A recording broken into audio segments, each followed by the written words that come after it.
Good evening. Good evening, and welcome to tonight's Baumer lecture.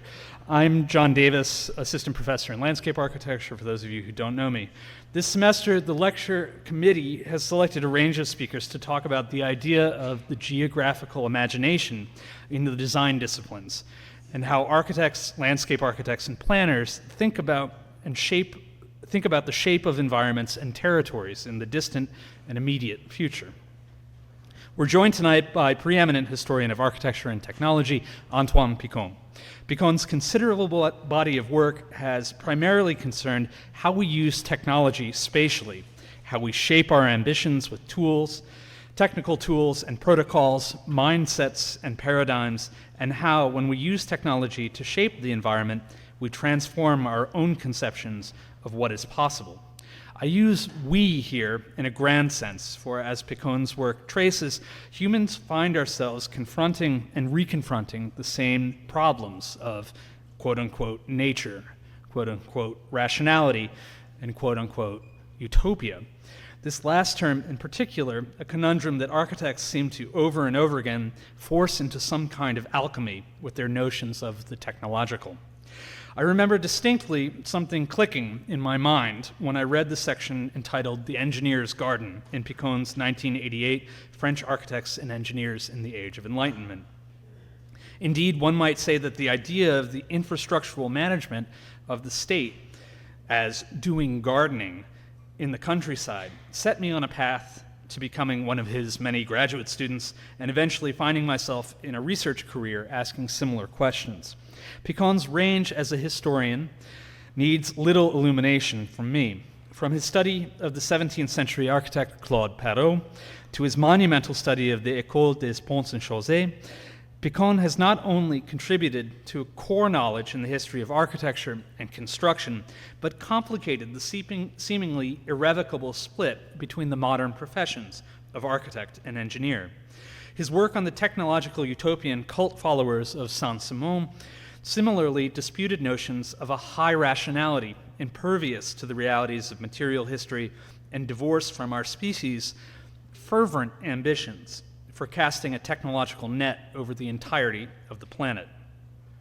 More recently, his careful studies of digital culture and how we design buildings and cities. I'm thinking here specifically of 2010's digital culture and architecture and 2015's smart cities, a spatialized intelligence in particular, confront again the implicit utopianism in the shift towards technology's promise of the efficient, the helpful, the liberating, and most of all, the new.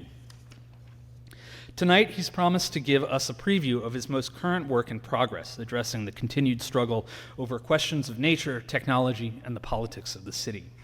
Antoine Picon is the Ware Travelstead Professor of the History of Architecture and Technology at the Harvard Graduate School of Design and chairman of the Fondation Le Corbusier.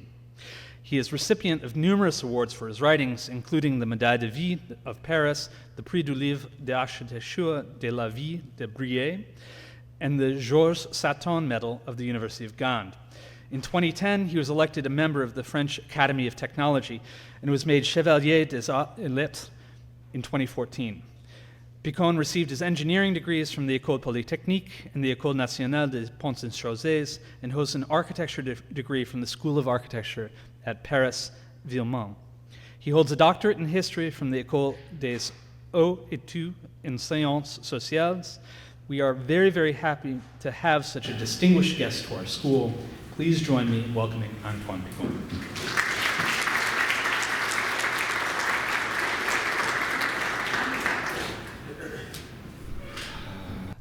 Good.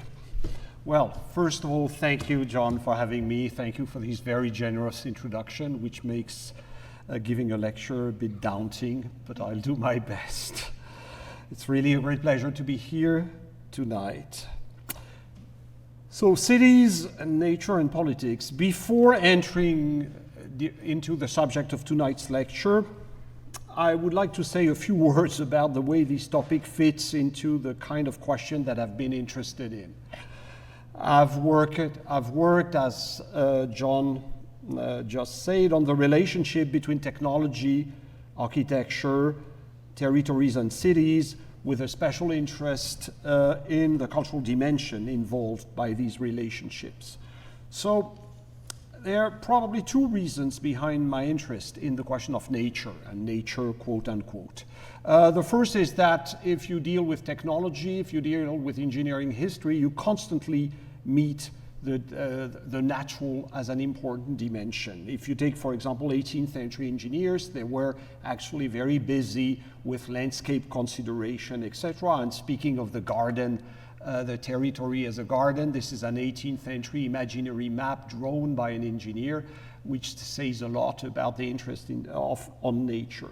Or another, this is actually a drawing to teach engineers in the Enlightenment how to cope with the territory, and as you can see, nature, gardens, etc. are extremely present. But there is a more recent reason in this interest. I'm actually trying to, so this is a work in progress, be patient with me, but I'm trying to figure out how to write a book on the subject of nature and cities, probably linked to what you mentioned last, the fact that I worked on smart cities. When smart cities began to develop as a discourse, it seemed evident for everybody that the smart city would be green. But a few years later, we realized that actually, the environmental crisis will not be solved by digital technologies only, and that actually the question of nature is probably becoming even more important today. So, but very often people tend to forget that nature in cities is a technological problem and also a political problem, and this is what I'm going to try to argue tonight. So I'm going to move, so I'm sorry, future, but there will be also history, because we're going to move from the present to the past and from the past back to the present, because I do think that this question of nature, it has a history. Nature itself is a category that we should historicize. So that's a little bit what I'm going to try tonight, and I should put my watch so that we're not there at midnight. Okay, it's 5:45. Good. So let me begin just by a few things you all know about, but stressing the urgency of the environmental challenge and how this question of nature fits into this broad frame. I think it's pretty clear, we all know that climate change is going to be the big question, especially for design school. How on earth are we going to deal with this challenge? We know, for example, that the urban population will probably represent more than 70% of the world population in 2050. So the urban question is there with us at a massive scale. So we know also that if there are solutions, they involve all sorts of scale. At the building scale, we already know that new devices, new ways to design will have to be introduced. A lot of people are already working, for example, on piles in flood-prone area. We have to rethink buildings in thermal terms rather than in only structural terms. This is what architects like Philippe Ram have advocated from project to project, suggesting that gradient of temperature may be probably as important as structural load. Another way to put it would be like Iñaki Abalos to say that we have to pass from mechanics to thermodynamics. We have also to rethink materials, you all know that, using more bio-based materials, etc. We have to focus on the complex cycle from the extraction of raw materials to the end of building life. This is probably the most difficult, to think that the building is just a moment in a long cycle. With question of scale, which are quite daunting, because we realize more and more that the scale that buildings are referred to may be much more global than what is generally assumed. Kilmo study of the Empire State Building shows how actually to build the Empire State Building, you have to mobilize resources at the scale of the planet. So this leads also naturally to question, I'll return a little bit on about urban metabolism, cycle of energy, material, nitrogen, etc. I think one of the questions is, of course, the multiplicity of scale.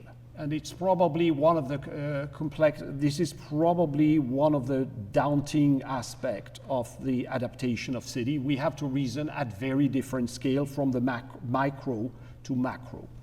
Another one is, of course, acceptability of, even if changes are necessary, are we really going to accept them? And it's, for me, at the crossroads of these two questions that the question of nature in cities appear with its full importance. Nature is truly something that is multiscalar. And if you look at the way today nature is envisaged in cities, it goes very often from the very little to the extremely large. Now it is, so one of the things I will argue in this lecture is that nature in cities, again, is always a technological question. But one should not reduce it to a pure technological question, and this is where actually nature is also linked to the question of acceptability. If change is necessary, it has to be accepted, and the question of nature in cities is very often linked to this question of how to make this transition something where people are happy about, instead of thinking that it's going to be a terrible thing. So in this lecture, what I'd like to do is probably to try to understand a little bit more why nature has become today probably one of the most important aspects of contemporary urban debates. But since I'm an historian, sorry, nobody's perfect, I'll go back and forth between present and history. I'd like actually to begin by a kind of very broad, sweeping history of the way nature has been thought in cities, and then move again towards the present and try to propose a few things on which we should reflect. So let me begin by what I've called the industrial city and the question of nature. The first thing to note is that the place of nature in city as we know it is a relatively recent question. And actually to realize that enables to understand better why we have inherited a number of things from the time when this question appeared. Before the 18th century, nature is very often not a major issue. If you go to Paris one of these days, you will probably go to the square that today is filled with trees, etc. This is the Place des Vosges, former known before as the Place Royale, and the Place Royale was a completely mineral space. So no trees, no whatsoever. And actually, nature in public spaces was not something that was very common. Nature was mostly private. If you look at a map of Paris in the 18th century, you'll find gardens, but most of the gardens are actually private. They are not in the public realm. So at the end of the 17th century, so relatively late in history, the first public gardens begin to develop, but often they're peripheral to the city. This is the core of Paris. At the periphery, one begins, for example, at the end of the 17th century to see a garden like the Tuileries, which is open, a royal garden, open for the first time to the public. And here the axis is what will become the Champs-Élysées Avenue later on. Hyde Park has roughly the same kind of history. It's a garden which is open there again to the public in the 17th century. Then it's really during the Enlightenment, and I'm back to what I studied at the very beginning of my career, that the question of nature really appears strongly in urban debates. Why? Because nature is seen at the time to something that will pacify the city, that will make it more virtuous. There is a kind of anxiety about the urban, and what appears in the 18th century is something we still function on. Green is actually good for the city. Of course, the pioneers then are British, and cities like Bath and London will develop this kind of confrontation between the urban and the natural that we've become accustomed to, with a huge influence everywhere in Europe. It's hard to realize today, but the Place de la Concorde in Paris, which is today seen as a kind of climax of mineral space, was actually something that was a front of this, a kind of facade of the city facing nature, facing the forest that were close to Paris, as you can see here. So one thing to note is from the start, this is linked to political ambition. that nature in cities is linked to ideas of pacifying society, of making life better in common, etc. So this ambition which is political, grows stronger and stronger with industrialization and the fear of social unrest that develop in the 19th century. And this idea of nature as pacifier develops.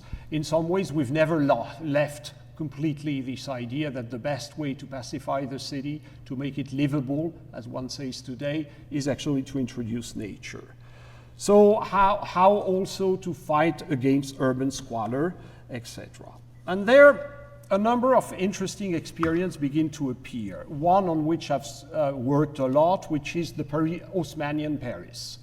What is not, people do not always realize that Haussmannian Paris presents itself as a kind of example of a new way to design cities as networks.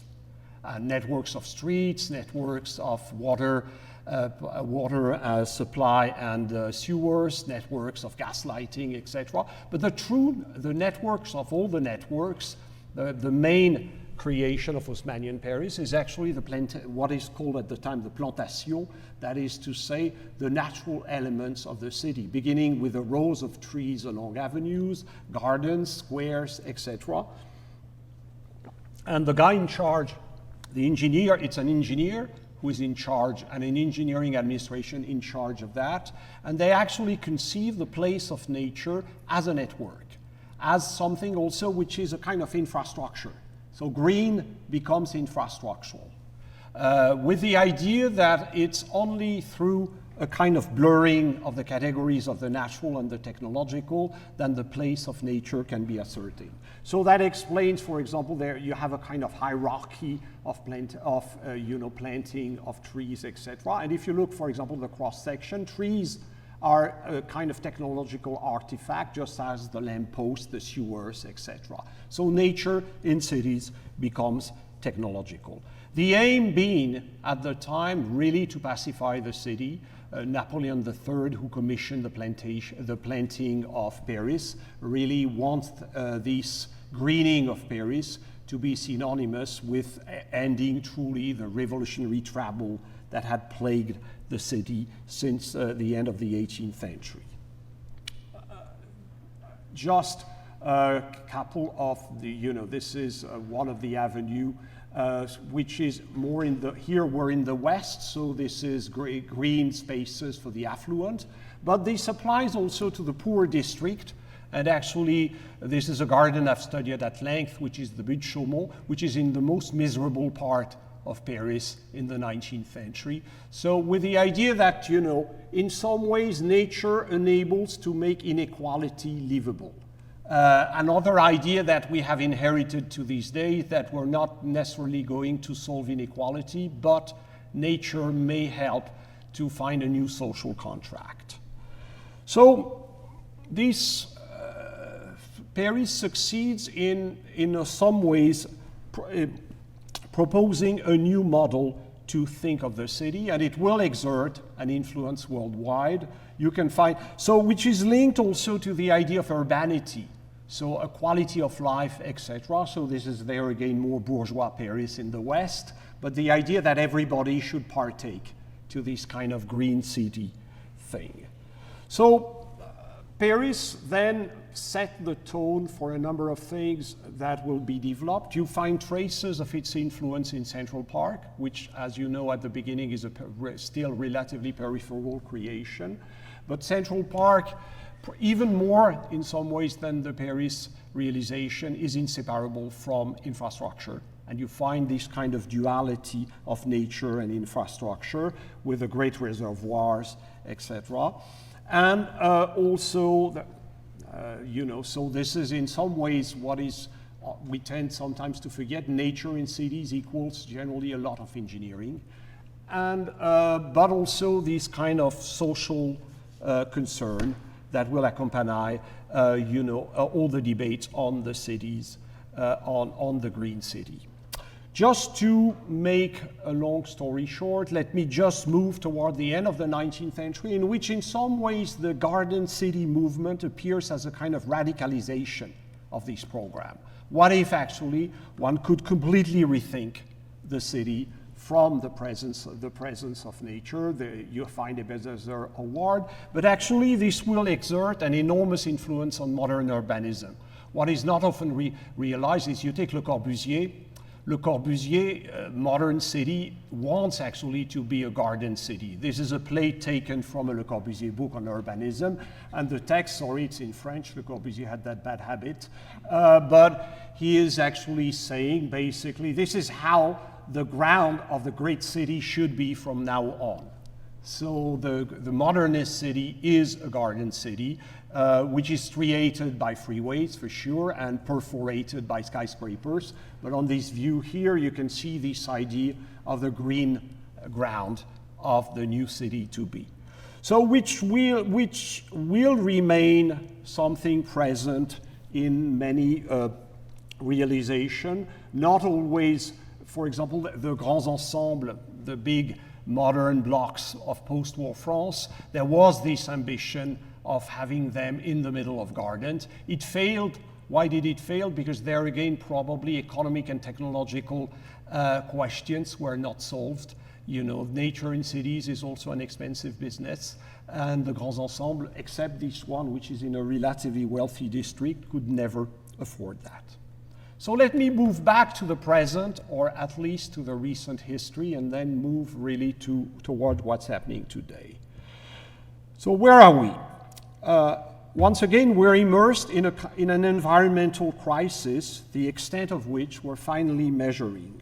But what is striking for me, probably, you know, I'm becoming old enough to be already belonging partly to history, is that we are rediscovering a history that had a crisis that had already emerged before. As many of you may know, the 1960s and early 1970s were marked by a deep consciousness of the finitude of the earth and the fact that, you know, civilization was running into trouble with massive industrialization, pollution, etc. A number of things played a role in this growing consciousness. The first was really the visual realization of the finitude of the earth. This is the first photo taken from a rocket, photo of the earth from outside the earth. This is the beginning of the blue-orange discourse, but which of course gave, you know, this finitude a more striking accent. And then something we had forgotten until recently, the atomic threat, and which further reinforced for the first time, you know, for thousands of years, humans were frightened of nature that could annihilate them, but with the H-bomb, for the first time, humans could annihilate nature, which was a kind of dramatic reversal, which was deeply felt.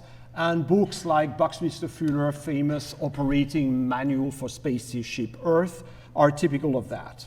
And then in 1972, you have the limits to growth, also known as the Meadows Report, which attract the attention on the fact that we're really going to run into trouble if we continue as we do.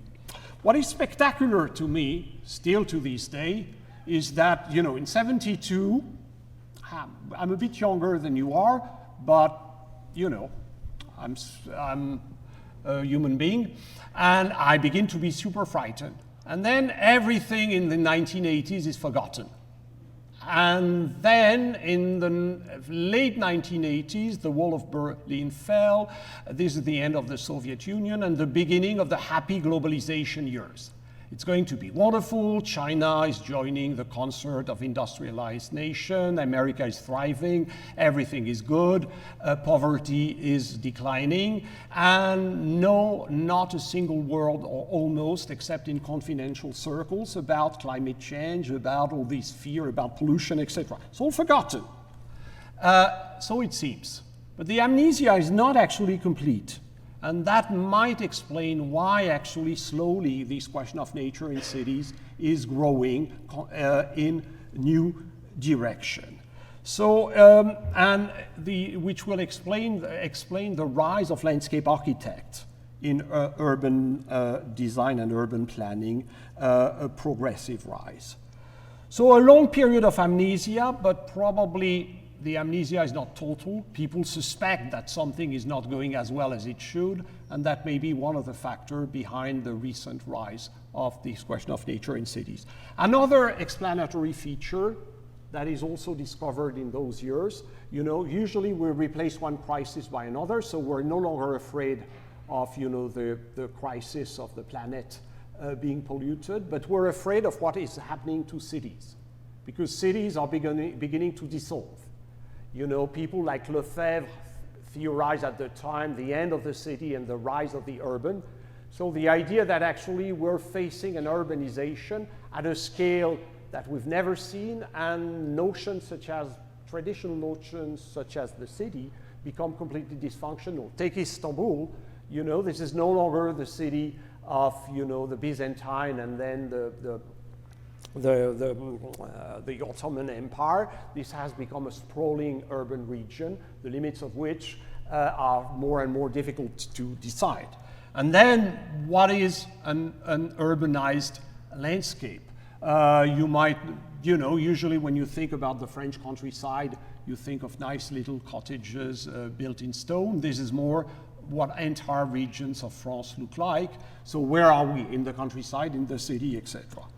So why am I insisting about that? Because actually the crisis of the idea of the city, are we still talking about cities or about the urbanization of the planet, as someone like Neil Brenner puts it after Lefebvre, leads to a crisis of our notion of politics. I would argue that actually what we're seeing today is something that is rooted also in this crisis of, the city as the origin of politics. It's quite interesting to note that, in the Western tradition of politics is intimately linked to the city.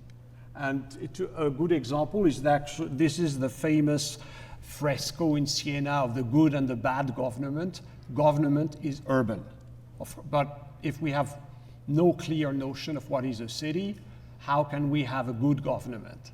And so this becomes gradually a new anxiety superimposed on the previous one.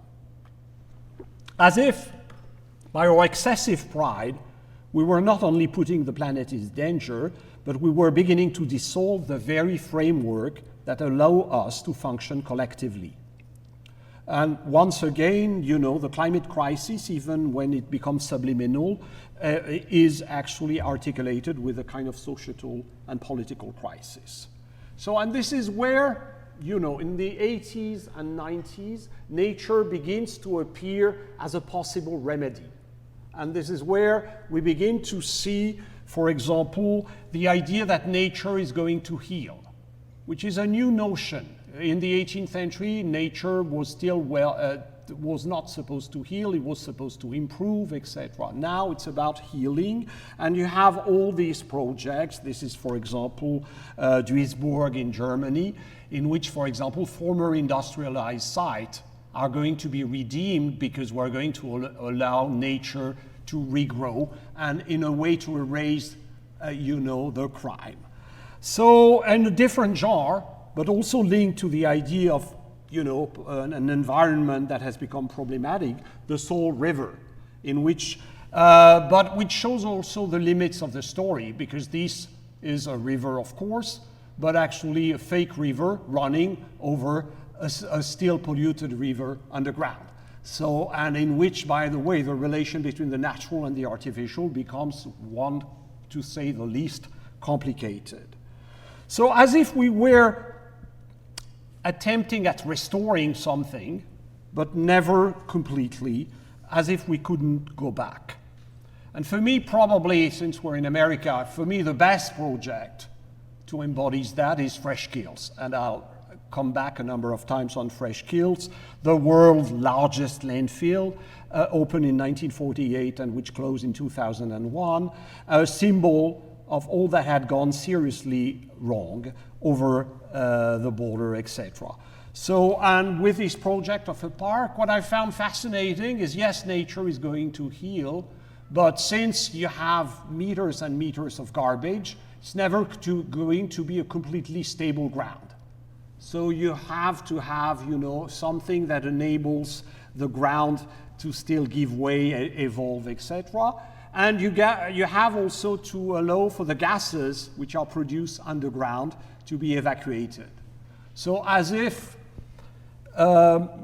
recovery is not the restoration of pristine state. We will never be able to go back to a state of innocence, but we have to live with what we have produced. Okay, so far? So next thing is now, in this kind of context, the rise in a number of places of, landscape urbanism as a solution.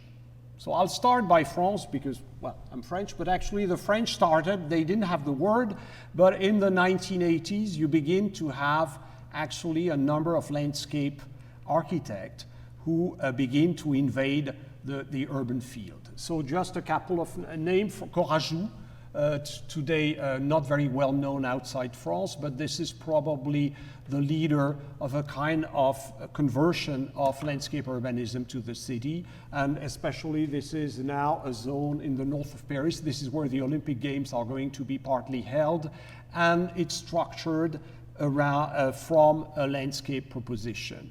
Another one, Alexandre Shemetov, etc. And in the United States, a decade later, this is where the term landscape urbanism is coined with a conference in 1997, and here among the protagonists James Corner, and later our own Charles Waldheim at Harvard will be one of the theorists of this movement. And of course, one of the examples is the High Line, but the High Line is a little bit for me like the Seoul River. It is as much, a symptom of an unsolved crisis as a solution. Because of course, this is as much a staging than a true return of the natural as we once know it. So where do I want to go with all that? Is that before actually really we fully recaptured the extent of the environmental crisis, the question of nature in city gradually installed itself in, the place that this crisis would occupy, from the mid-2000s onwards. And landscape urbanism brought to the urban a number of new notions. The first was really that environment is a process, not a static composition. An accent on horizontality, and also, above all, the idea that one had to rethink the place of nature in city, and finally, to find something new after Alphand, Haussmannian Paris, or Olmsted, to find something drastically new. What I would say, however, and that's for me one of the big limits of what landscape architects do very often, is that we're still very often in the kind of urban composition. We replace buildings by trees and lawns, etc., but we are not probably completely, we've not completely left what we used to know. So let me now move really to the present. It seems to me pretty clear that urban metabolism will force us to really go further. To go further, first because it's probably something that has nothing to do with design as we knew it. And, it's not about lining trees along avenues or putting parks. It's actually rethinking completely the city. And with, this is, for example, a research report a few years ago on the metabolism of the region of Brussels, forcing to think about flows of things like nitrogen, materials, etc., with a big question by the end, are humans the main dimension of cities, which, for example, people like ecologist Odom ask.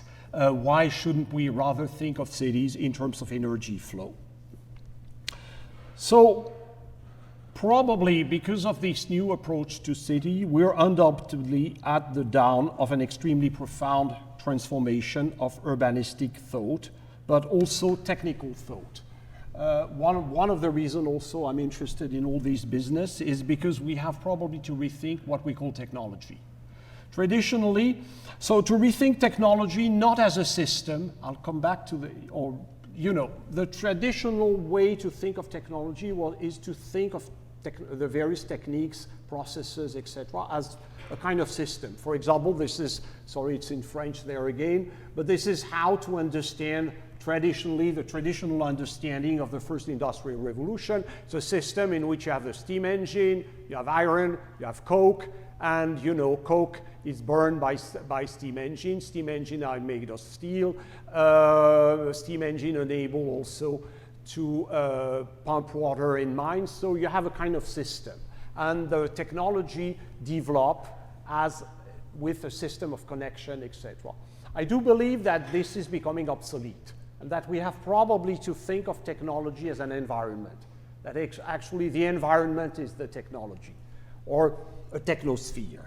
So which means that we have to rethink completely what we call technology. Now, it has a number of consequences. For example, it is clear that you take cities, you have new ways to approach cities that are developing, that the full impact of which has not been yet completely measured. Take corridors of biodiversity, where everybody is doing that all over the planet. But if we take the idea very seriously, it means that probably you cannot design cities as we used to. We have to completely rethink that. To be honest, nobody knows how to do that so far, and I think the GSD is not more advanced than anywhere else. But we know that we have probably to rethink things. So to go a bit further, in the 19th century, there was a coupling of nature and infrastructure. We have probably today to consider that nature is an infrastructure when we deal with cities. Take wet zones all over the world. One of the big questions is, should we build concrete dams or have wet zones, etc.? And you realize that actually the natural has become infrastructural. So this was a project a few years ago, a kind of theoretical project to protect Manhattan. This blurring is everywhere. This is the Croton water filtration plan by Grimshaw and Ken Smith, landscape architect. What is fascinating is not so much the golf course over the facility, it's actually the fact that it's surrounded by artificial wetlands. And then you realize, and then, the sponge city concept in China, all that goes into the same direction, which is a kind of dramatic blurring of technology and nature, technology and city. Singapore's new motto, city in nature, goes around the same line. There is some irony in this idea, because Singapore is both the most artificial place on earth, and is actually advocating that it is a city in the middle of nature. So which means, in other words, that technology is the same thing of nature. So, as I said, this is wonderful, but we don't have necessarily the tools. We have intuition, etc., but we don't know yet where this is completely going. To take another thing, pretty much all over the planet, people are beginning to experiment with planted buildings, putting trees, etc. The problem is that very often the trees are a kind of new architectural ornament. Nobody knows really how to truly make a building function at the intersection of the metabolism of plants and the way humans live. So that's part also of the problem. So probably, there is a huge conceptual question at work, and we need probably new concept and new tool to think of this complex question. Speaking of tools, I'm among the people who are persuaded that digital technology should converge with those questions. I'm really struck today, if you take School of Architecture, very often you have in a corner a series of guys doing algorithmic, etc., AI now, etc. In another corner, people doing sustainable studies, and they really don't speak to each other. We need probably to have a greater convergence of the digital with questions such as sustainability, cities in nature and cities, etc. A good example is there again Singapore. This is a bizarre thing. Singapore, you know, cities in nature, they had the great idea to plant massive trees along their freeways, very often coming from Africa, etc. Massive trees tend to have sometimes create problems because branches may fall and kill people. So what Singapore did, they actually asked an Indian company, so it's very global, to use a finite element software, and then they modeled all the trees and trying to forecast when the branches are going to fall. So one thing is sure, this is an extreme example, but pretty much in all big cities all around the world, trees are managed using databases, etc. So the take corridor of biodiversity probably will have to manage the population of animals, etc., and a species using digital tools. So probably this is one of the things that is going to take place. And there again, with a kind of strange blurring between the digital and the natural. So I spoke of nature. I think what is also taking place is a kind of dramatic redefinition of nature. Nature is not something atemporal. It's actually always a historic vision we have of nature. If I had to, this is something I've studied at length, but if I had to summarize what's taking place today, I would argue the following. In the 18th century, nature from the people like engineers, architects, etc., is synonymous with something that flows. Nature is about circulation. It's about, for example, to try in cities to have running water, air renewal, etc. There is this obsession with circulation, and nature is the place of good and healthy circulation.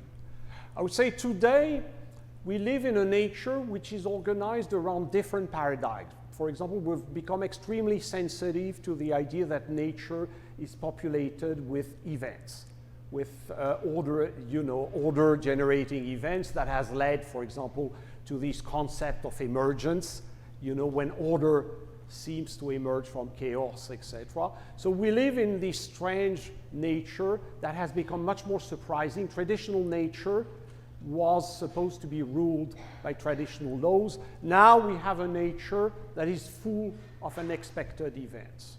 And then with this strange situation in which in some ways we know that we've been very bad with nature, we've endangered it, etc. But nature is almost always creating surprising things that might threaten us in return. I don't know whether you remember the volcano in East Iceland, which is suspended for a few weeks all the airplane circulation, as if there was something there going on with this surprising new form of nature.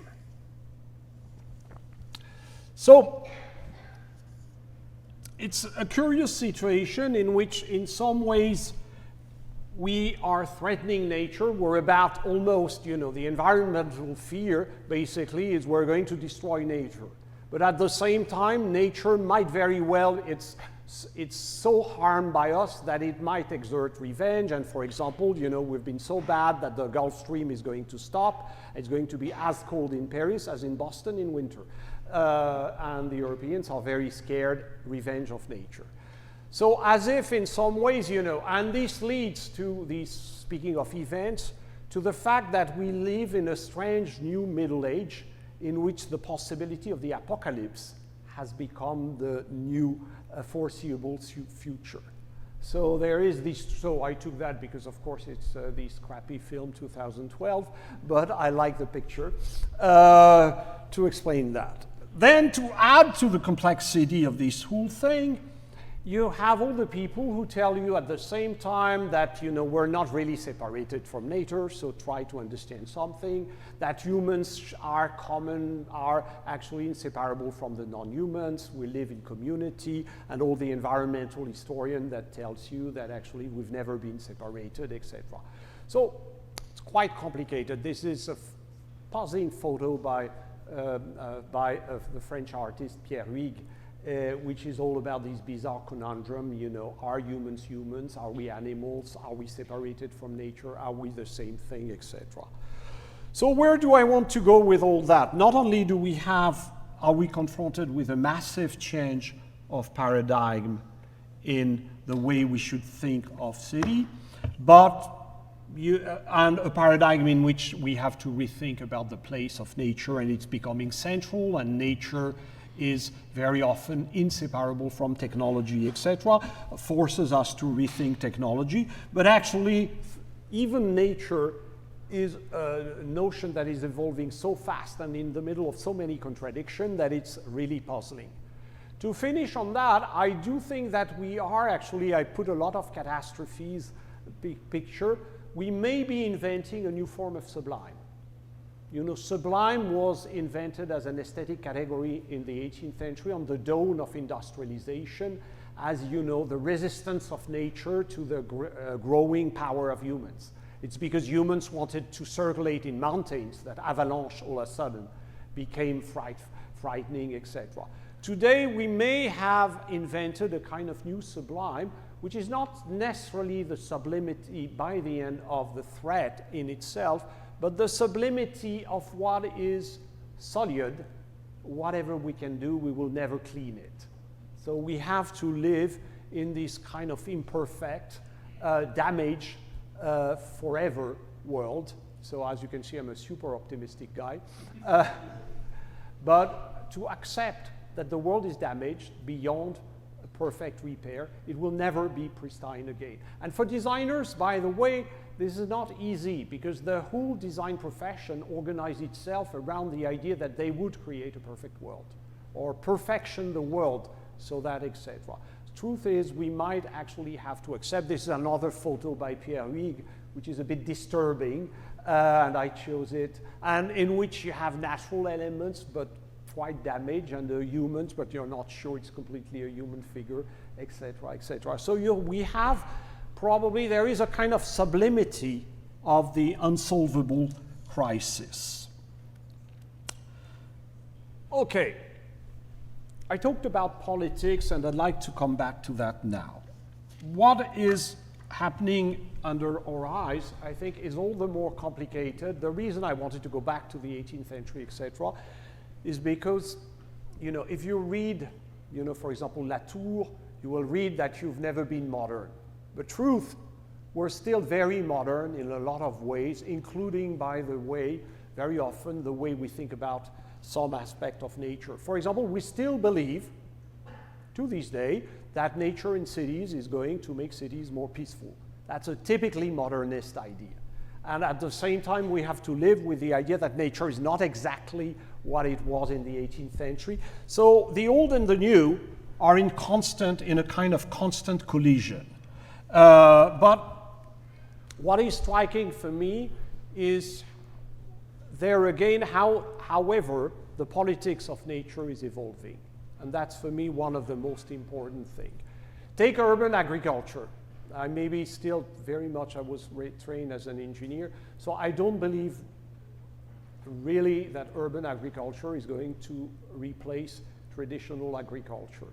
But the success of the notion tells you something about the way nature is invested today with the desire to find new form of collective action, new form of collective meaning.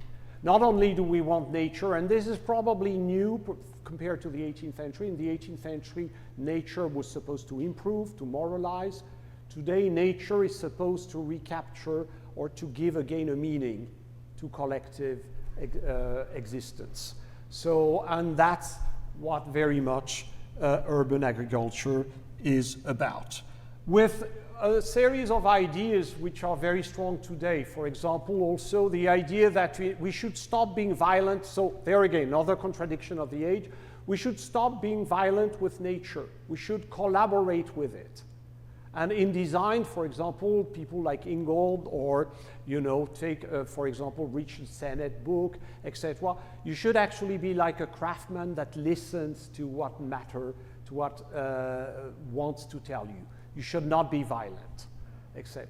At the same time, we're designing in extremely violent way our environment. So we're in this middle of this contradiction, and we're hoping by the end that, you know, urban forest or urban agriculture are going to help us try to find the solution. So we are, of course, full of experiments about biomimicry. This is, for example, a pavilion by Achim Menges in Stuttgart, inspired by pine cones, which plays on the power of humid. Basically, the windows open when it's humid. We put a lot of vegetation in building, I already showed it.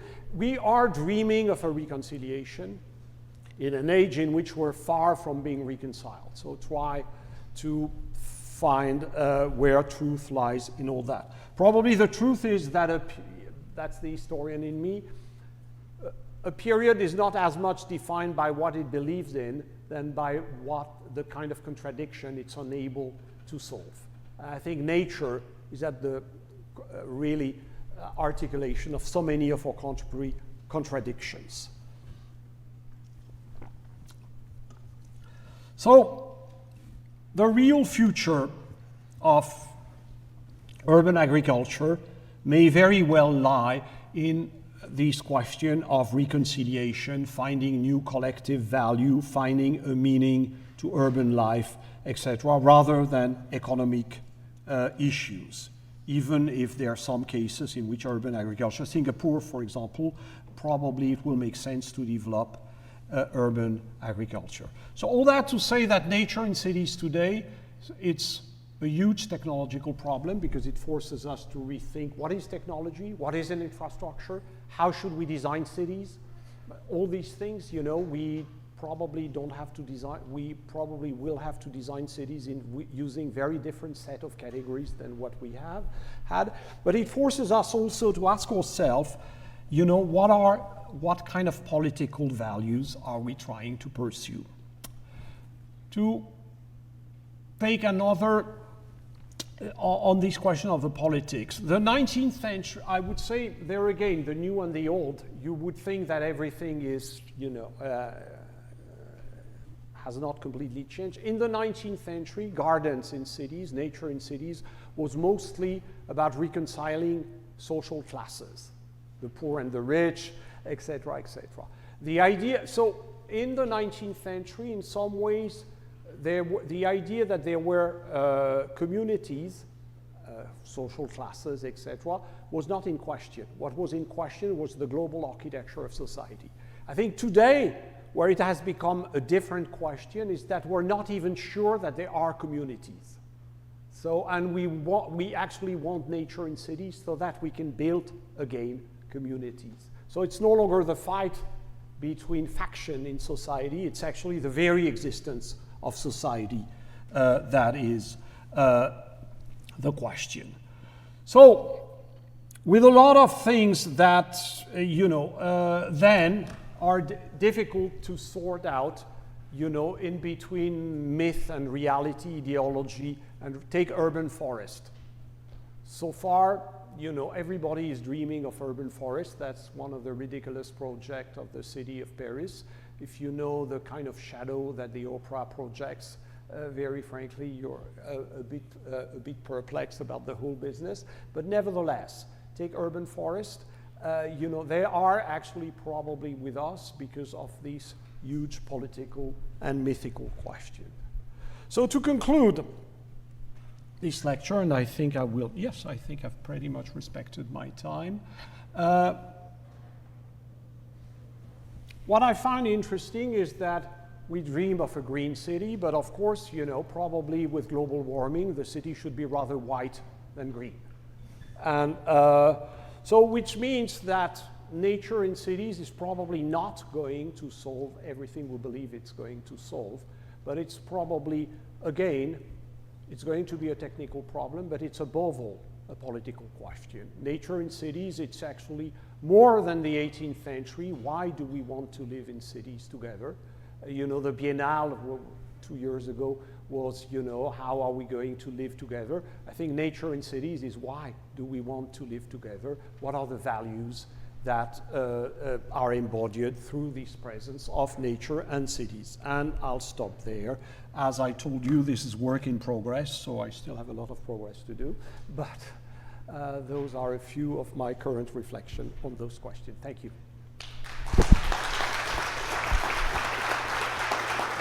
Questions? Yeah, sure.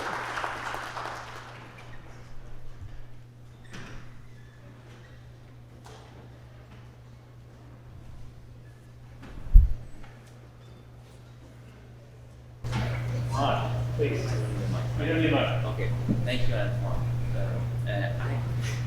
You discussed a range of issues that, on the one hand, we can categorize them as global issues with respect to climate, with respect to nature, urbanization, resources, but also you touched on politics and some of the issues that, especially more recent history, has shown us that are uniquely local.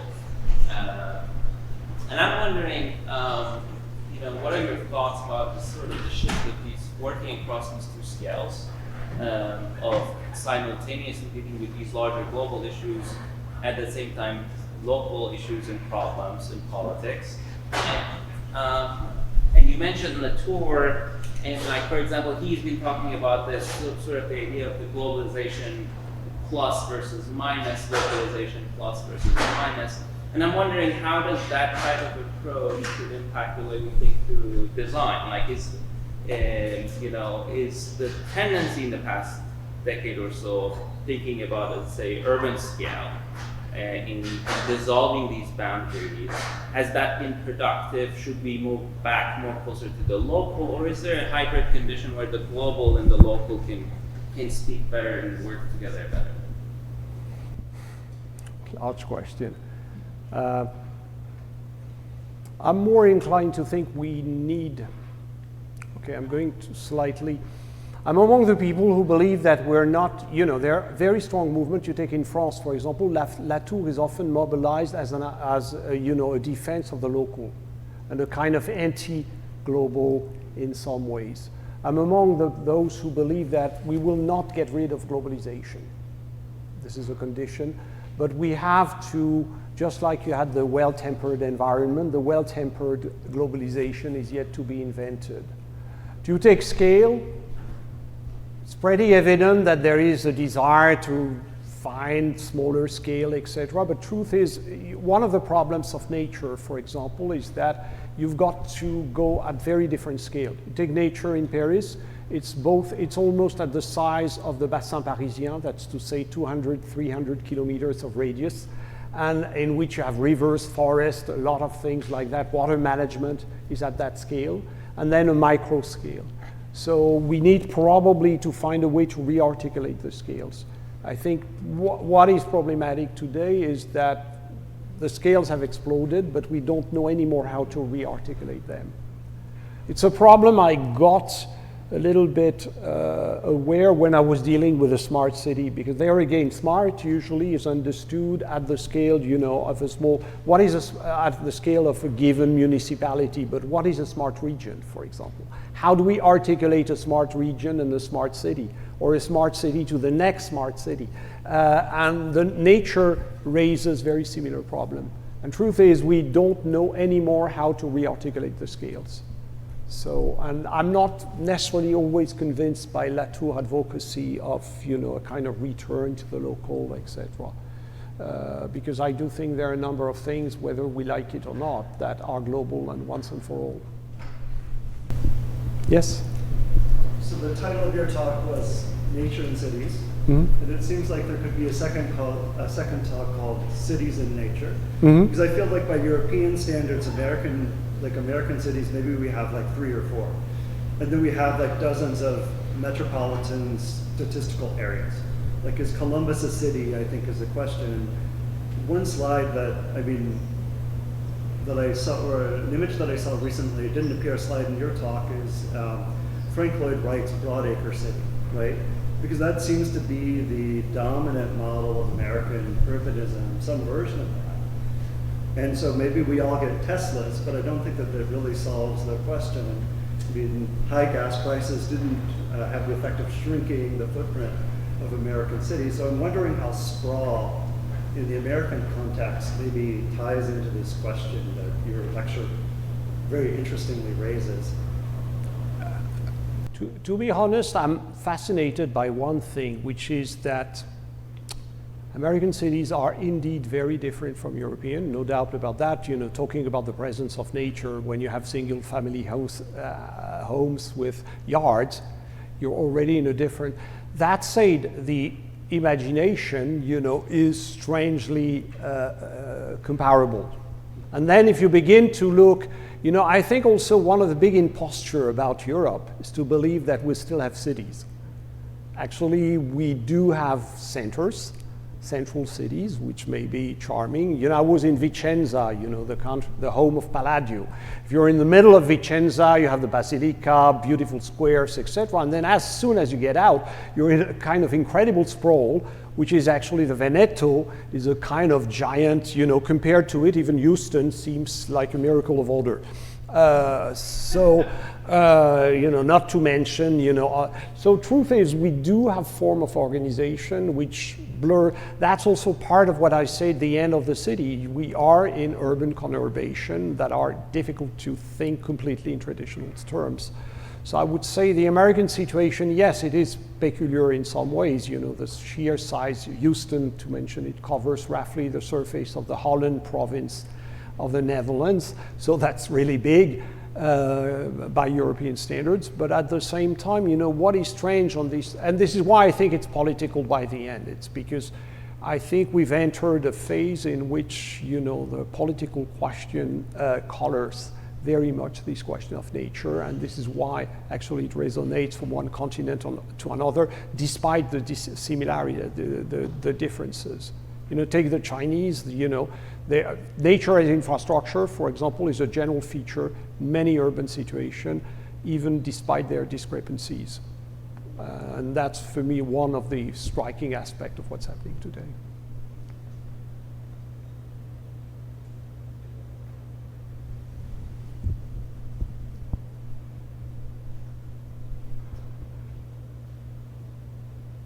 We'll have a lot of time to drink beer.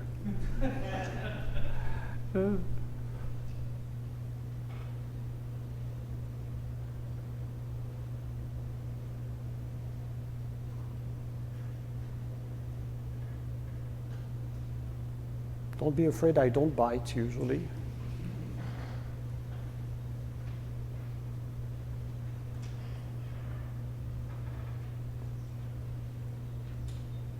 I'll ask another question. Sure. How are you defining nature in your talk? Or how would you, is it systems in absence of human operations? It's those systems or the way that we understand those systems, or the way that they might operate in our absence? It's a good question. I would say there again, it's very paradoxical. All the people in the social sciences tell you today that nature does not exist. You know, beginning with Latour, etc., nature, and you know, their civilization, you know, if you believe anthropologists that did not know about nature, etc. I think nature is usually, yet at the same time, we've never been as obsessed by nature. You cannot open a newspaper. So I tend to be a pragmatic, you know, even if social scientists tells you that something doesn't exist, if everybody talks about it, it relates to something. You know, smart city, I remember when they appeared, a lot of social scientists were explaining that smart cities did not exist, but still everybody was talking about them. So I think nature is a convenient name we give to a set of physical phenomena, things that we classify as non-humans, but of course what we consider as non-human varies from one period to another. So all that to say that I don't have the idea that there is something completely immobile outside of us that we call nature. But empirically, this is what we consider as the reign of the non-human, something on which we have relatively little control, as if we had more control on ourselves, etc., etc. So I would say it's a very pragmatic definition. Nature is what is this phenomenon that give birth to all these discourses on nature by the end. Empirically, it does exist, you know, even if, you know, the social science may disagree sometimes. You know, Morton, for example, explains that the first condition of ecology, of a true ecological mind, is to get rid of the notion of nature. But truth is, never anyone can get rid of it, because we, you know, but it's of course always, you know, the nature in which we live today is not the nature that people had in mind in the 17th century, etc., etc. So it's an historical construct that varies, etc.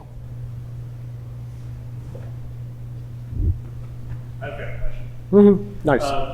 The diagram you showed of the evolution of a kind of technological response around the steam engine. If the idea is that we have to break this or reinvent it or bend it or morph it or corrupt that diagram, what should we think about would be at the center? Would it be a technology at the center, like the steam engine, or do we need to think about the center of it being something like nitrogen or carbon dioxide or energy or something, electricity or something like that? Would that be a productive way of thinking about that systemically in the way that you're? What I have in mind is more simple in some ways, that technology is a geography today. Speaking of, the kind of future geography, that we used to think of technology as a machine. If you take the first, and then historian complicated, and it was never as simple a system, etc. But technology was seen as a gigantic machine, and it was actually a little bit the Lewis Mumford. We used the machine as etc. My take is more that today technology is so geographic. So much, and when we talk about extraction, when we talk about the biosphere, etc., technology is a geography. And actually the geography is technological, which is what I have in mind, that what we live in is a kind of hybrid mode in which there are artifacts but natural things. So strangely, I'm not attached to the purity of nature as opposed to artifact, because I do think we live in a kind of bizarre continuum.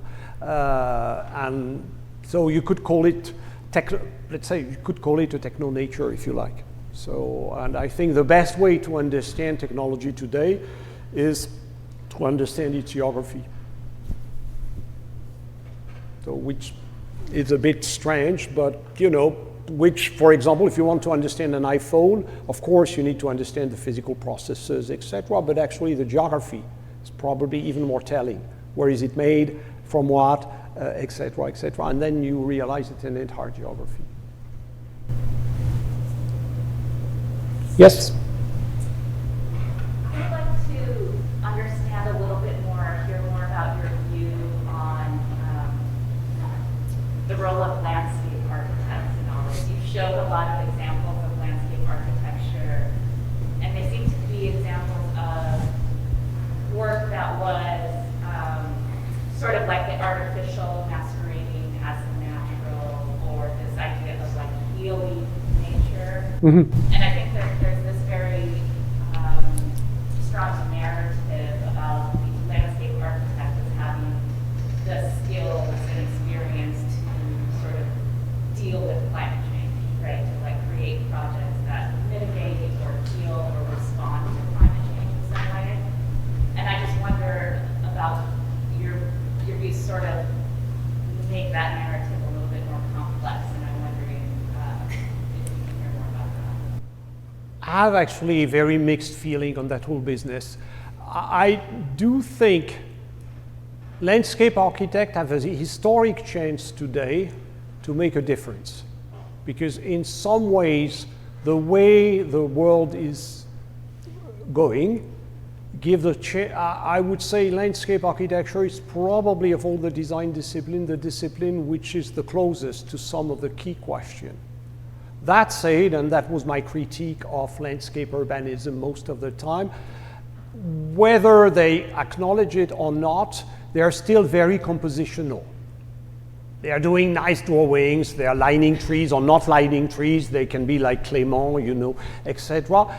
But they're still a bit trapped into traditional modes of design. Guess what? He has the solution on how not to get trapped. I would probably be richer. But I do think there is the need a little bit like, how to leave the orbit. So far, it's still in the orbit of classic design. This is what I tried a bit clumsily to explain with corridors of biodiversity. So far, the corridors are thought like avenues for beavers, raccoons, or whatever. And, they're going to have their own Champs-Élysées and go down the corridor of biodiversity. I do think that this is precisely the type of idea that should need probably to completely get rid of, you know, these kind of compositional thinking. How? I'm not completely clear. But I do think that, you know, clearly the passage from the city to the urban means that we have to rethink differently and probably try to emancipate ourselves from some of the traditional tools of design. So there are ways, you know, which are interesting. For example, the capacity of some, you know, landscape architect to think in cross-section, for example. You know, blurring by, you know, there again combining natural, artificial, etc. But I have both, you know, expectation and frustrations with landscape architect, which may be also linked to the fact that landscape architecture has not completely rejected, you know, broken from the tradition of garden, which is a noble tradition, of course, but, you know, the composed garden, that is, because there may be probably other ways to do gardens. There was a question. Yeah? Yeah, it's a very thought-provoking session. After this, one of the books that I read about from people who just keep it in my mind towards it tomorrow. I got here. Could you speak just a little bit about it now? I can't really hear it. In which people here pointed out on a house is a machine to live in. So like, I was just wondering if a house is a machine, then what would a city be? Yeah, Le Corbusier is often, you know, Le Corbusier, first of all, you should never take completely for granted what he says, because he says one thing and then he says the contrary, etc. The house is a machine, yes, but then he will complicate saying that, you know, it's not really a machine, because he launched that big success, it's in the newspaper, etc. He's very happy, but then he said, well, perhaps I've been a bit too strong. So then he says, you know, it's a machine to move the mind, etc., etc. So it's no longer a machine. What I said about Le Corbusier, which is really the core, is that Le Corbusier is deeply indebted to the Garden City movement. And that actually Le Corbusier, and he acknowledged it itself, Le Corbusier wanted to design a modern garden city. And which is, there again, you know, the separation of circulation, one of the reasons is because people will stroll in a garden while cars are, etc. So some of the, by the way, very disputable aspect of modern urbanism, which is why also the question of nature in cities is always dangerous, because in the name of nature you can sometimes, there again, we believe that because we think of nature in cities it's necessarily going to be great. But actually Le Corbusier is a good example of a number of things which were not that great, but were actually dictated by his conviction that nature was actually one of the fundamental aspects of cities.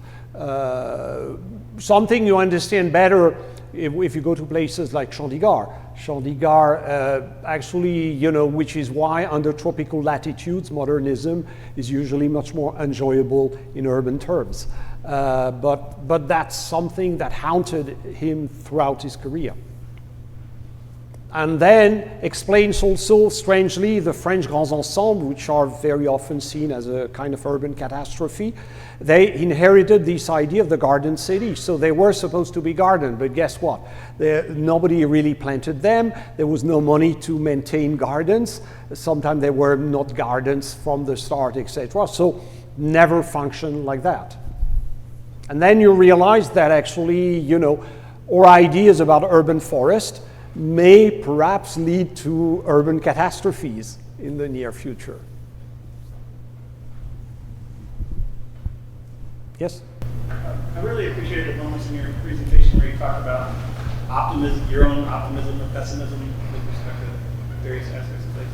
And I guess, you know, seeing this presentation, and this isn't a criticism, it strikes me that this is one of the issues is that landscape and landscape projects are very slow moving, and so their ability to be responsive or engageable or culturally is really a challenge always. And the conversation about the politics of things, there's a couple of occasions where students more more than myself, have found examples of where nature is dictating to politics versus the other way. And it seems like most all of your examples are politics dictating to nature, right? That's us politically trying to demonstrate power over nature, or infrastructurally trying to pass a $31 trillion, because I've just been staring at that dollar amount. That's a lot of money, I agree. You know, that's the amount it would take to like build the dam to save Martha's Vineyard from a tidal flood or something like that. And I think if I were to add something to this presentation, it would be those examples of where nature is pessimistically or optimistically starting to dictate our politic. You know, thinking about the American West right now and where the water is going to come from and how rights are going to be settled, all those pieces. Is it just that we feel like design has engaged with that problem or question in a very robust way?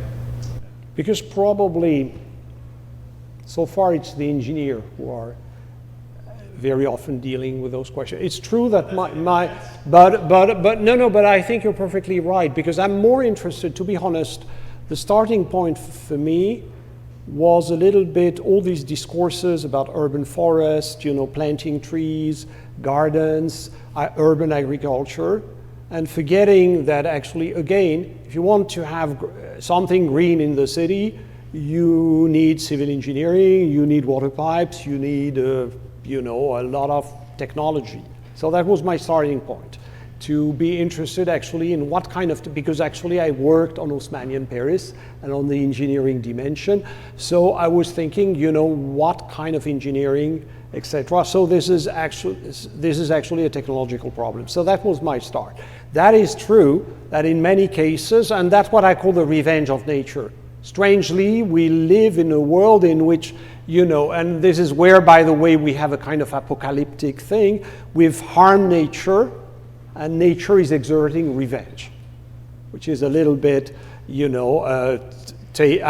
climate change is actually strangely, completely, we committed a crime, and because we committed a crime, we're going to be punished, which is very much the kind of underlying tone in etc. And it's true that in a number of cases we don't control. Take coastal erosion, take water table, etc. That's not what I had in mind the most immediately. That's true. What I had in mind the most immediately, and which is for me, and I agree that in that case, the politics is different. What I had in mind more is why on earth do we want to put so much, because climate change does not account completely, it does to a certain extent, but not completely to the kind of folly that you find in Paris, for example, in which there is not a single week without a new bizarre project of greening this, that, etc. So I'm intrigued by that. And I'm intrigued by the fact that Paris is not actually the only one. The only city to be impacted by this kind of thing. And this is probably going to happen, just like the smart city. Smart city is no longer such an interesting topic because actually it has become reality in some ways. Pretty much all the cities have developed smart city tools, technologies, etc., etc. So it has become a kind of common reality. So I think green in cities, the redefinition is going to become a reality. But what does it mean? How are we going to steer it, etc.? Is for me the big question. Then the larger question of the ecological equilibrium, etc. Probably also because we are jumping at a scale in which states probably maybe, what we're seeing, by the way, with the Ukrainian war, etc., are that actually the big environmental question would need actually to reinvent planning, which is for me and in Europe, it's very striking also that right now, and not only in France, you have movement about that advocate the reinvention of a kind of state planning thing. If you take the US, it's pretty clear that the center of gravity of population moving towards zones in which you have no water, raises a number of very serious questions. But, it's no longer at the scale of the city. Then it becomes almost at the scale of a nation. But you're right. That was one of the limits of what I talked about. But there were already too many ingredients in the soup, so, so frankly.